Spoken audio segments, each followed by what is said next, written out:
What's going on, Natty Dads? Today is day 2 of the maintenance phase, and I actually hit a new PR with lowest weight. So go figure.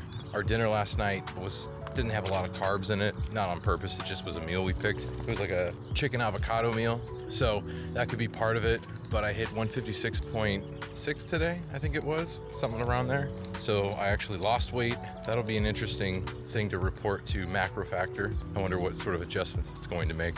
There's sort of this like adjustment period with MacroFactor when you switch to maintenance mode that you need like 5 days of checking in for it to actually tell you like, hey, this is what you need to do now, which is kind of cool. Gives you like an evaluation period. But yeah, being that it's only day 2, I'm not going to make any changes to what the plan is. In fact, I think it would be even funnier if I continue to eat more calories and drop body weight, which I know is probably not fat. It's probably more just like water fluctuations. And when you're dieting for a long time, you accumulate water retention. Like your body will hold on to water more. So the fact that I'm letting loose, so to speak, a little bit more, maybe my body's like, all right, I'll get rid of some of this water. I guess we're not starving ourselves anymore.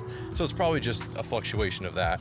It would be really cool too. I was thinking just the other day, it'd be really cool if I could get to up to 2,800 calories for maintenance. My estimated maintenance is somewhere between 28 and 3,000, which is crazy to me to think that's my maintenance, considering I'm, only 5'6" at about 160. So yeah, that's gonna be kind of cool day 2 surprise, I guess, in a way. But yeah, so I don't really know what else to expect, but that's day 2. Figured I might as well do a quick little vlog, and yeah, I'll see you in the next video.